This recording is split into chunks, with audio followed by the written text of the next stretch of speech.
Exactly how many minutes a day do you spend reading to your little one?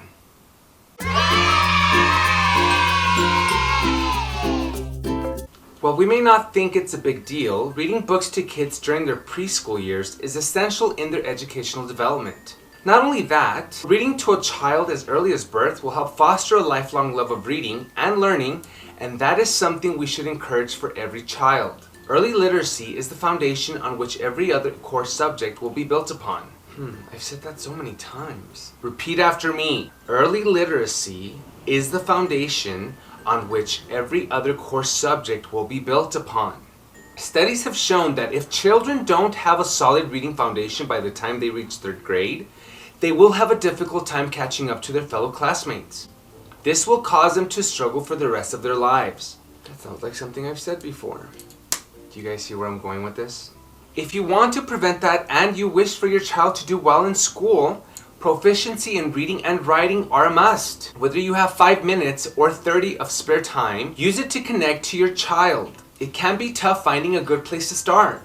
But by doing the 5 practices, talk, sing, read, write, and play, you will be on the right track to preparing your little one for kindergarten. Parents, I realize it's easy to get lazy and not put too much emphasis and effort on what you believe will be taught when they begin school. However, you need to think about how beneficial this time together could be for your child. Never mind the benefits it will have on their vocabulary and kindergarten readiness, you and your child will also have a stronger relationship because of it. In my family, we place a high regard on early literacy. Why, just recently, I was video chatting with my dear cousin Delilah and her 2-year-old daughter, Izza, as we like to call her. Short for Isabel, with a Z. Well, maybe she's not 2 yet, but she will be in 2 months. I'm sorry for saying that, Delilah. I know you don't want her to grow up. She's so cute. While we were chatting, Delilah and I watched as she read a story to her little girl and asked questions about what was on each page. In case you were wondering, this is my dear cousin's daughter, Isabel. Isn't she so adorable?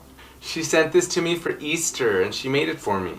I just want to share it because she's so adorable. Look at her. Looking at this picture always makes me feel so good inside because she looks so happy. Little bunny. Anyway, she loves books. She has an amazing and vast collection of books that her mother has bought for her. And every time I video chat with her, there's little Izza on the floor or in her bed, flipping through the pages, rather violently if you ask me. Every time she turns a page, I'm fearful that she may tear one of the pages. But her mom is right there watching her, asking her to be very careful with her books. She doesn't say be careful with the book, she tells her, be careful with your book. Now parents, if little Izza can do it, so can your children. In order to be fully prepared for kindergarten, children need to have the ability to think about what they are reading and seeing.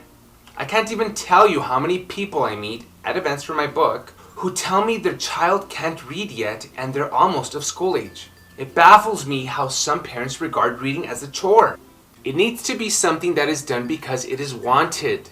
If your child doesn't like to sit for a story, hey, that's okay. There are still ways to encourage a love of books and learning.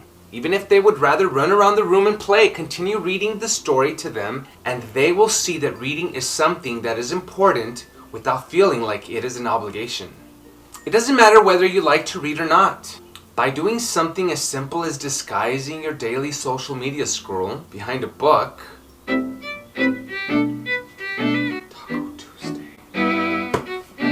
a little monster. Just kidding. As I was saying, you are showing your kiddo that reading can be fun. Sure, it can seem a little deceptive, but come on. You can't tell me you've never tried to do something sneaky behind your kiddo's back.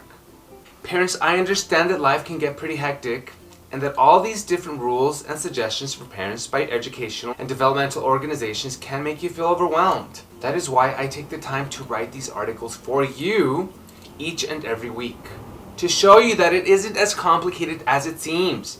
Take 5 minutes out of your crazy schedule. whether it be just before bed or breaks between other obligations, and read a story to your child. It may not seem like a big deal, but your child will thank you down the road for it. Trust me. Tell us in the comments below how many minutes a day you spend reading to your child. Be honest. Go ahead. The world is watching. Good. My name is Gilbert-Ian, and I am the author of the reader's favorite 5-star children's picture book, Santaj the Little Elephant, A Tale of Friendship and Courage. Stay connected to this page for more educational tips.